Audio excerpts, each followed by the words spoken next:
nos últimos anos, houve muita evolução na relação entre Israel e os seus vizinhos.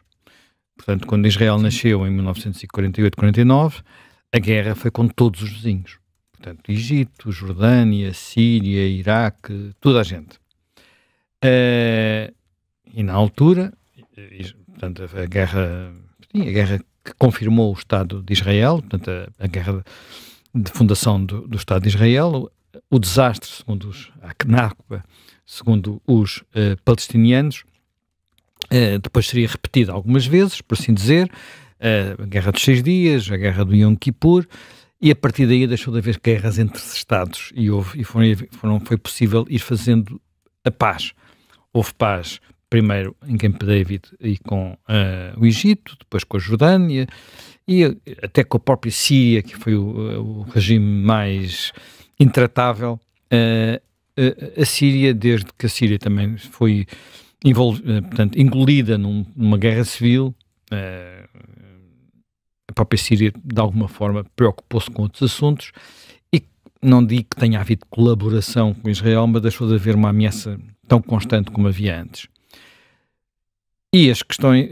só que o próprio Iraque mudou de posição, com a saída de Saddam Hussein, e nos últimos tempos havia a perspectiva de países que nunca tinham reconhecido Israel, como os países da Península Arábica, Arábia Saudita à cabeça, poderem evoluir nesse sentido com os chamados Acordos de Abraão.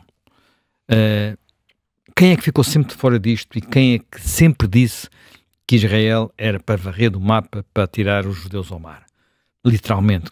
Não estou a inventar palavras e elas foram usadas mais que uma vez. O Irão, a teocracia iraniana. Portanto, estamos a falar de um regime baseado em que o líder supremo é o líder religioso. Portanto, é uma coisa, apesar de tudo, rara, se não, eu diria mesmo, única em todo o mundo, em que é o líder religioso, o líder supremo, apesar de haver eleições. Toda a gente sabe que depois das eleições é preciso a submissão do presidente eleito ao Ayatollah. Ayatollah são vários, mas é o Ayatollah supremo, não é? Neste momento é uma figura já idosa, tem 84 anos, e o Irão, que é um país multifacetado e com uma classe média importante e grande. Portanto, aquilo não são só os revolucionários da 79, já foram muitos anos, 40 e tal anos. É um país muito diferente, relativamente jovem, mas nós vemos, por exemplo, o cinema iraniano e temos noção de que há um cinema vibrante, interessante e que nos retrata uma realidade que às vezes nós achamos até que não encaixa bem nesta ideia de que aquilo é tudo controlado pelas ayatollahs. Já há ali uma tensão permanente e tem havido muitos momentos em que a sociedade civil esteve à beira de dar a volta, mas nunca conseguiu, não é? Nós sabemos que isso aconteceu várias vezes, mas nunca aconteceu. E nós provavelmente estamos novamente num período desse, o que cria grande tensão sobre o regime, até porque o Ayatollah Khamenei pode não durar muito mais e num momento de sucessão a instabilidade é maior. E nestas alturas não há nada como inimigos externos. Portanto, vem dos livros, não é? Um inimigo externo é uma forma... ajuda a unir. Ajuda a unir, ou pelo menos a não dividir, a criar um sentimento que ultrapassa algumas dificuldades. Ora bem, a estratégia o Irão não tem fronteiras com Israel, ao contrário dos outros países, enfim, o Iraque também não tinha, mas ao contrário dos outros países que eu referi, não tem fronteiras e, portanto, tem criado grupos que atuam, por assim dizer, por procuração e que têm uma ligação ao regime iraniano indiscutível. O Hamas é um deles. O regime iraniano saudou o que aconteceu a 7 de outubro. Portanto, estamos a falar, quer dizer, nós hoje temos uma consciência muito clara do que aconteceu naquele dia, das dimensões do que aconteceu naquele dia, da forma como os terroristas do Hamas atuaram naqueles kibbutz e naquela festa e como violaram, assassinaram, decapitaram, fizeram aquelas coisas todas, portanto, aquela forma que só tinha o objetivo, não tinha nenhum objetivo militar, só tinha objetivos matar, destruir, terror e muita gente, mesmo aqueles que habitualmente alinhavam com a causa palestiniana, nesses dias ou ficaram calados ou ficaram desconfortáveis. O Irão não. O Irão, tudo bem, disse apenas, nós não planeámos, mas saudamos, não é? O principal grupo financiado, treinado, instrumentalizado pelo Irão não é o Hamas, é o Hezbollah. O Hezbollah tem mais armas, tem mais mísseis, tem mais meios, mas fica no Líbano, digamos, tem a sua base no Líbano e é xiita, ao contrário do Hamas, que é de inspiração sunita. E tem sobretudo sido através destes dois grupos que o Irão tem pressionado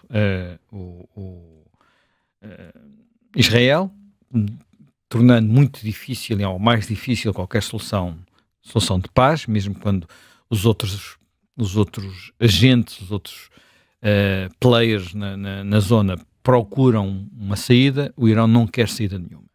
Temos de ter isto bem presente, porque quando falamos do problema do Médio Oriente e de uma solução para Israel, não podemos achar que ela depende só de Netanyahu e dos líderes israelitas. Ela depende de Netanyahu, dos líderes israelitas, mas também depende de quem não quer solução nenhuma, e quem não quer solução nenhuma, à cabeça está aquilo que o Irão auto-intitula como eixo da resistência. Israel responde-se dizendo que é um império do mal, e de alguma forma o modo de atuação é mais o do império do mal do que de um eixo de resistência, porque há métodos de resistência que não são aqueles seguramente do 7 de outubro. Bem, qual é a novidade do que aconteceu nos últimos tempos? A primeira novidade foi o facto de um outro grupo alimentado, armado, instrumentalizado por Teherão ter entrado nesta contenda. Também estou a falar dos Houthis, que são um grupo que controla o Iémen, e portanto aqui há uma guerra civil há muito tempo, uma guerra civil surda. Este grupo, enfim, não é reconhecido por ninguém, mas controla boa parte do Iémen, nomeadamente a capital, Sana, que é uma cidade lindíssima, que eu infelizmente não visitei, não sei se terei a oportunidade de visitar face à situação. Estamos a falar de uma espécie de arranha-céus construídos de adobe, portanto uma coisa absolutamente, quer dizer, só ver fotografias, mas parece absolutamente fascinante. Tenho pena de nunca lá ter ido. Portanto,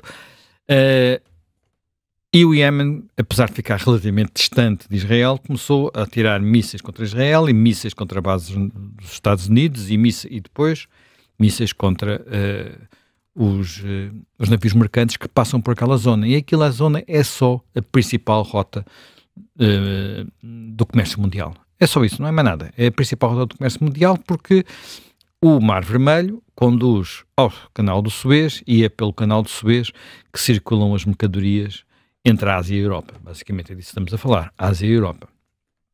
Portanto, com o fecho do Canal do Suez, que já aconteceu nas alturas, recordamos, não é a primeira vez que ele pode ser fechado, aconteceu quando foi a Guerra dos 6 Dias, quando foi essas tensões todas, ele esteve fechado durante muito tempo. Aliás, olha, foi nessa altura, eu era miúdo, que começaram, e também isso tocou Portugal, porque foi nessa altura que chegaram os supercontentores na altura de petróleo, não é? Hoje em dia há uns barcos do mesmo tamanho para contentores, não para barcos, mas aqueles superpetroleiros, os gigantes, começaram a aparecer no Tejo porque vinham ser limpos, basicamente era isso que acontecia, nos estaleiros da Lisnave. Sim. Portanto, foi construído já o maior estaleiro do mundo, e por causa do fecho do Canal de Suez. Portanto, nós, enfim, para quem na altura vivia em Lisboa, era miúdo e vivia em Lisboa, estamos a falar do final da década de 60, o aparecimento daqueles barcos gigantescos a passar por baixo da Ponte 25 de Abril, tinha sido acabado, na altura chamava-se Ponte de Salazar, e tinha acabado de ser inaugurada, era uma vista incrível. Ora bem, hoje podemos estar a passar por um período que não sei se vai durar ao mesmo tempo, mas semelhante, e a diferença entre fazer a Rota do Cabo ou a Rota do Canal de Suez é uma diferença que nas ligações entre a Ásia e a Europa são mais 11 dias de viagem. Portanto, passam de 25 para 34, de 24 para 35 dias, e é, portanto, uma diferença muito, muito substancial, com custos acrescidos enormes, que vão ter, provavelmente, duas consequências. A descida da inflação, que é um objetivo da política europeia, que ainda não atingido, dos famosos 2%, se calhar não vai correr tão bem como estava a começar a correr, portanto, é uma má notícia, não é? E depois podemos ter também uma quebra no crescimento económico, porque começa a haver novamente cadeias de abastecimento que estão em causa, e já há fábricas a parar, não, enfim, não muitos dias, alguns dias, a Volvo parou 3 dias, a Tesla aparentemente vai parar mais tempo, a Volkswagen diz que para já não há necessidade de parar, mas se isto se prolonga durante muito tempo, se os barcos começam a dar a volta pela Rota do Cabo, pelo Sul da África, é fácil, basta olhar para um mapa do mundo para perceber a diferença que faz. Ora bem, e aqui começou outro ponto de tensão, onde nós devemos nos interrogar, que é assim, os Estados Unidos e o Reino Unido, mas com o apoio de mais alguns países, a Holanda, a Austrália,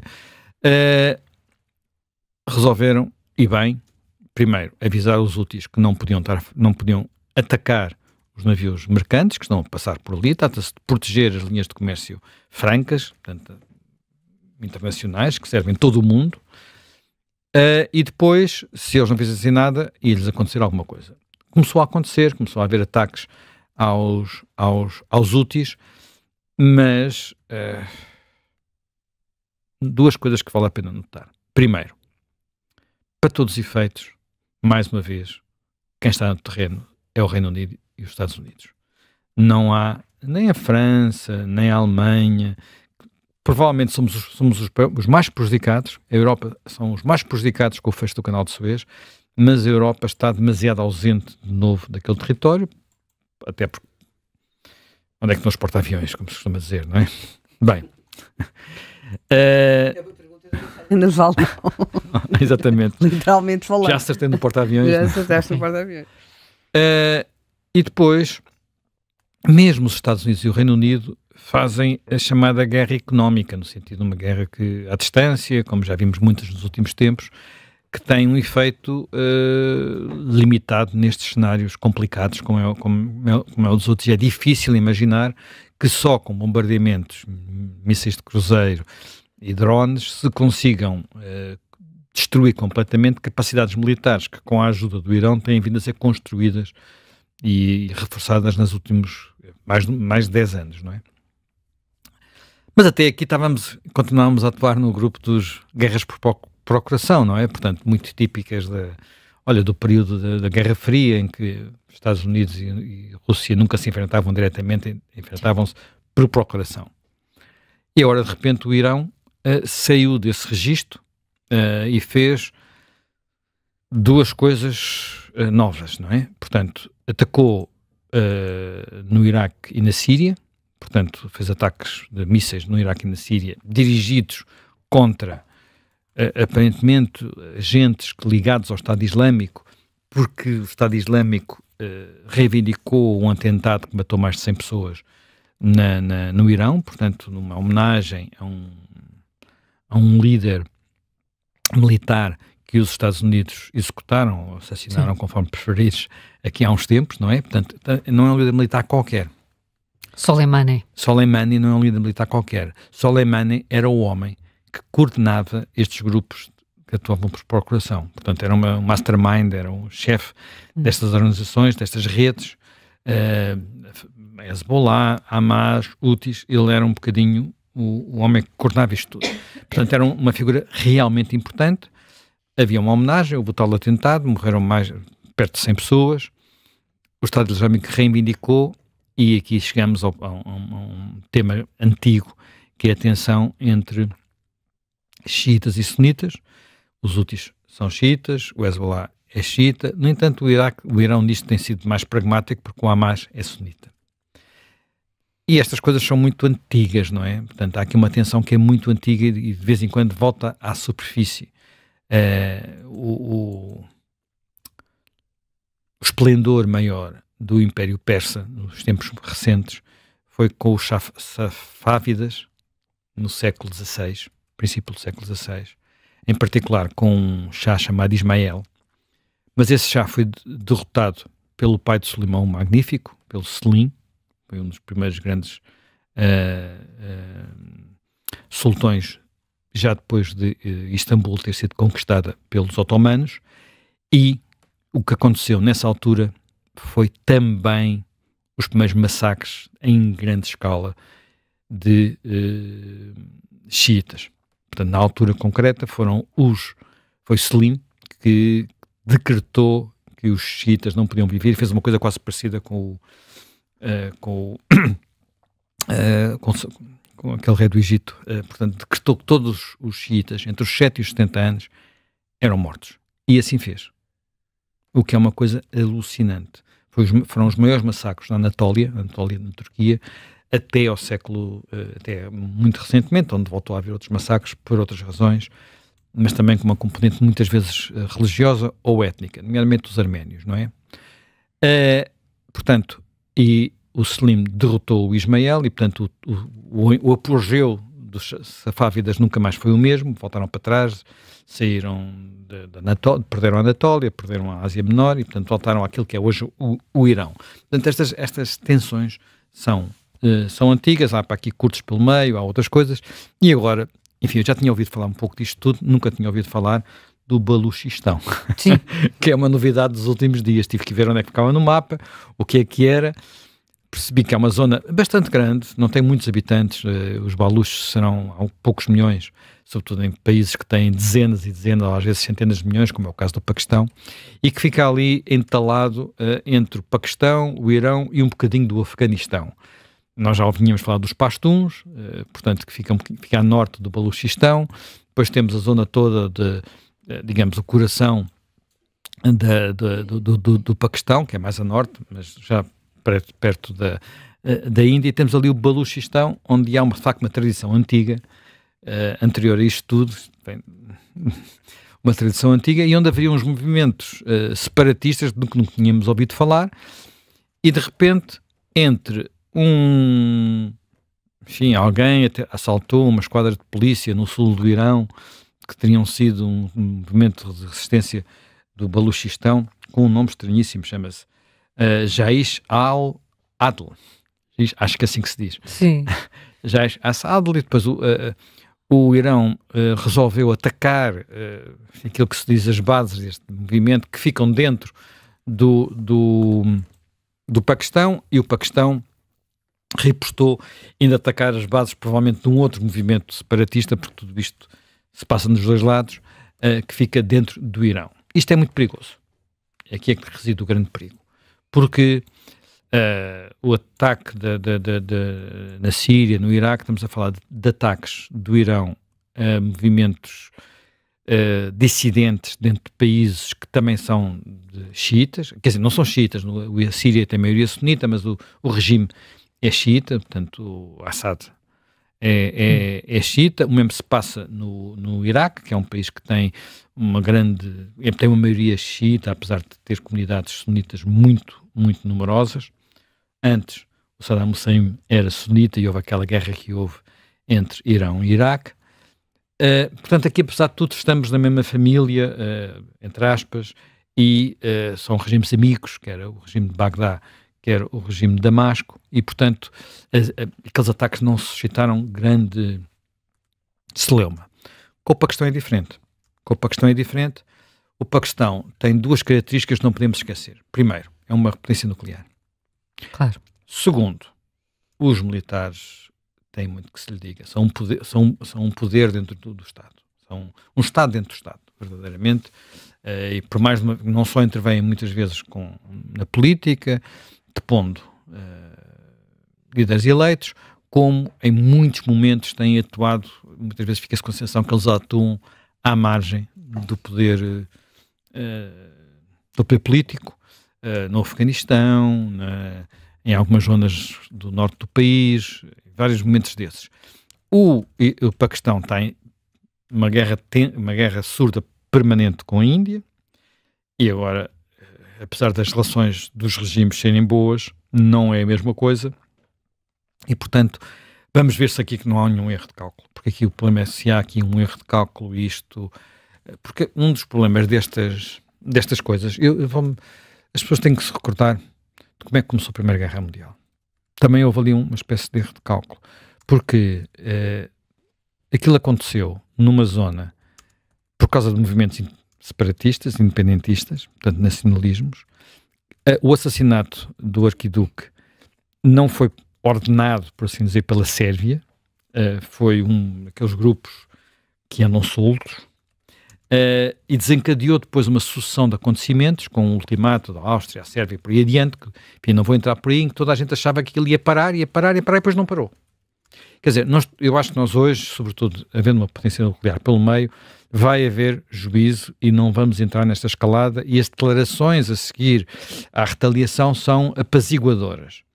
Mas a gente tem que estar atento, porque há aqui outra coisa que não podemos esquecer, e que eu acho que está sempre presente como fundo disto tudo.